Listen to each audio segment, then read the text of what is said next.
Welcome to couples kitchen and blogs.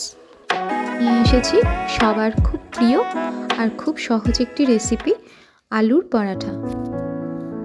আলুগুলো সিদ্ধ করে নিয়ে খুব ভালো করে মেখে নিতে হবে। এবার ওতে নুন, জিরে গুঁড়ো, ধনে গুঁড়ো, লঙ্কা গুঁড়ো, গরম মশলা আর জোয়ান দিতে হবে।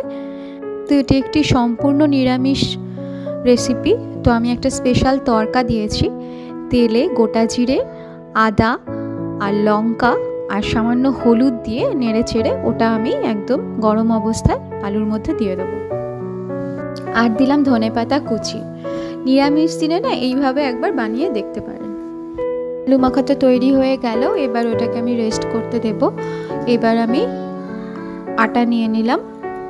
আমি 6টা পরোটা বানিয়েছিলাম, তার জন্য মোটামুটি 1.5 কৌটো মতন আটা নিয়েছিলাম। তাতে একটু সামান্য নুন দিয়েছি, আর কিন্তু কিচ্ছু দিইনি।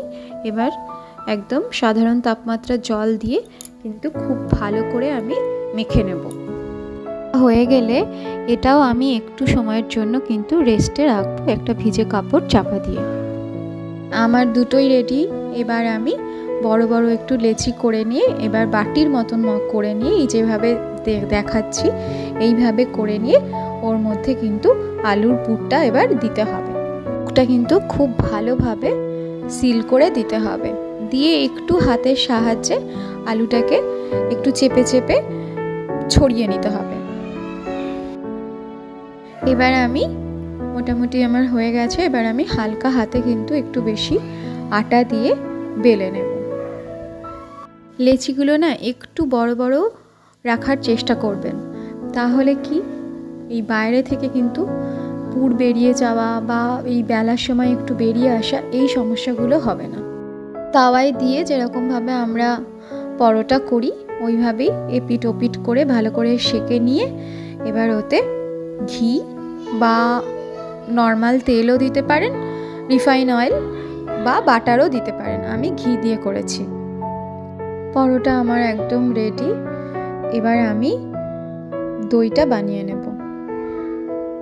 আসলে আলু পরোটা এতটাই সুস্বাদু খেতে হয় যে শুধুই খাওয়া হয়ে যায়। তো আপনারা চাইলে দই দিয়েও খেতে পারেন, আচার দিয়েও খেতে পারেন, আবার একটু ঘি বা বাটার দিয়েও খেতে পারেন। আমি এই বাজারে যে টক দই কিনতে পাওয়া যায় সেই টক দই নিয়ে নিয়েছিলাম মোটামুটি 150 গ্রাম মতন। ওতে নুন, চাট মশলা, গোলমরিচ গুঁড়ো, জিরে গুঁড়ো আর বিট লবণ দিয়ে ভালো করে হুইস্ক করে নিয়েছি। ব্যাস, আমাদের তাহলে একদম রেডি গরম গরম আলুর পরাঠা আর দই, ওপরে একটু বাটার। বাড়িতে অবশ্যই একবার রেসিপিটি ট্রাই করে দেখবেন। রসুন কুচিও দেওয়া যায়, কিন্তু আমি সম্পূর্ণ নিরামিষভাবেই বানিয়েছি। ভালো লাগলে একটা লাইক, শেয়ার আর চ্যানেলটি সাবস্ক্রাইব করে দেবেন। সবাই সুস্থ থাকবেন, ভালো থাকবেন। Thanks for watching.